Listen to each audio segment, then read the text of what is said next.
Hi, and welcome to today's lesson on integrating your quotes. Why do we integrate your quotes, you might ask? Well, partly because we want to sound like a sophisticated writer. It's time now that you're in high school to actually have context when you're plunking in your quotes and not just throwing in quotes as a complete sentence all by itself. Let's look at the difference between lead-in and transitions. Transition words help the paper flow. It helps us go from one idea to the next, one paragraph to the next, and keeps the paper cohesive in that we can see how the paper is organized.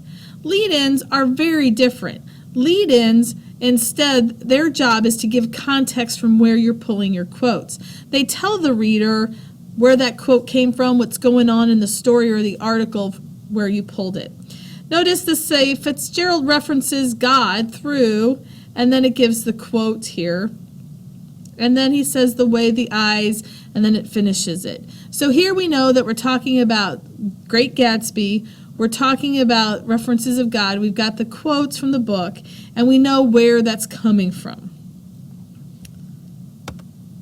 When adding a quote or quotes to writing, it is important to surround them with material that will help them make sense in the context of the paper, such as lead-ins. If a quotation is simply plunked in the paper, it will detract from the smooth flow. Readers will not understand what your quote is doing there or why you've included it. You are to provide a lead-in rather than just a transition. I'll tell you honestly, I like them both. Most of the time, your quote's the first thing in your chunk.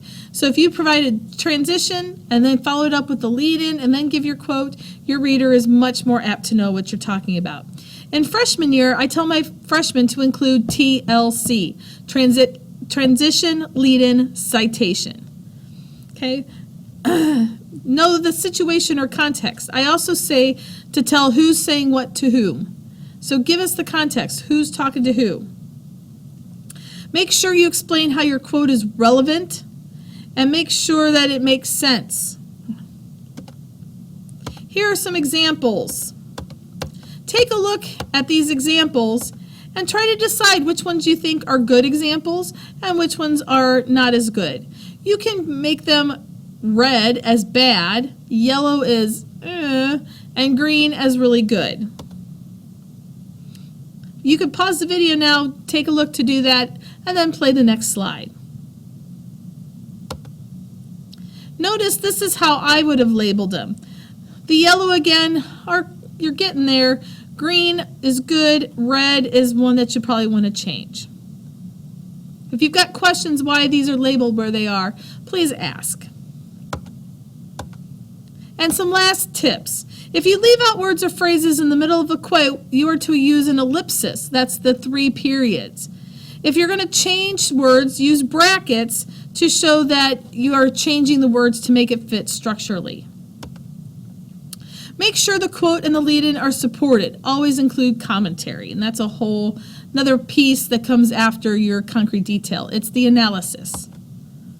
All quotations are not created equally. Choose carefully the words you quote. Make sure that it supports your point. Don't choose the part of the quote that is just restating your point. Choose something that actually supports it and shows it to be true. Do not use a quotation as a topic sentence. A topic sentence is a part of the structure. It tells what the paragraph's going to be about. It's not a quote. You can use a quote for a hook, though, at the very beginning of your paper in your introduction. Remember that a quotation does not show anything, prove anything, or make anything obvious or evident. You have to do that in your analysis. That's all for today's lesson. Hope you now understand about lead-ins.